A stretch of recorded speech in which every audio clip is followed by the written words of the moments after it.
આજે હું તમને એક દિલને સ્પર્શે એવો વિચાર શેર કરવા માંગુ છું. જીવનમાં દરેક વ્યક્તિ પાસે સપના હોય છે. સારું ઘર, સારી લાઈફ, ફેમિલી માટે સિક્યોરિટી અને મનમાં એક ઈચ્છા. એક દિવસ હું પણ સફળ બનીશ.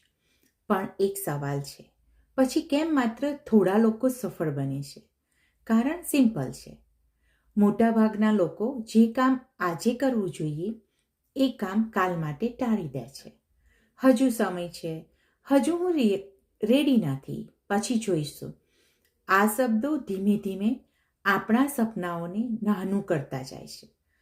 પરંતુ સફળ લોકો અલગ હોય છે.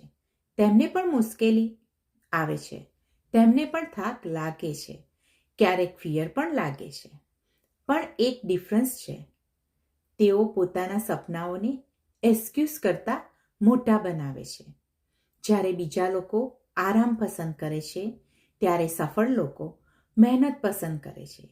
જ્યારે બીજા લોકો ઓપોર્ચ્યુનિટીને ઇગ્નોર કરે છે, ત્યારે સફળ લોકો તેને પકડી લે છે. અને વર્ષો પછી એ જ નાના ડિસિઝન એક મોટી સક્સેસ સ્ટોરી બની જાય છે. તો મિત્રો, આજે તમારે તમારા દિલને એક સવાલ પૂછવો છે. શું હું મારા સપનાઓ માટે આજે એક્શન લઈ રહ્યો છું, કે પછી હું પણ એને કાલ માટે ટાળી રહ્યો છું? કારણ કે યાદ રાખો, સમય કોઈની રાહ નથી જોતું અને સપનાઓ પણ એક્શન વગર સાચા નથી થતા. તો આજથી નાનું સ્ટેપ લો, નાનું એક્શન લો, કેમ કે successful people don't do extra ordinary things.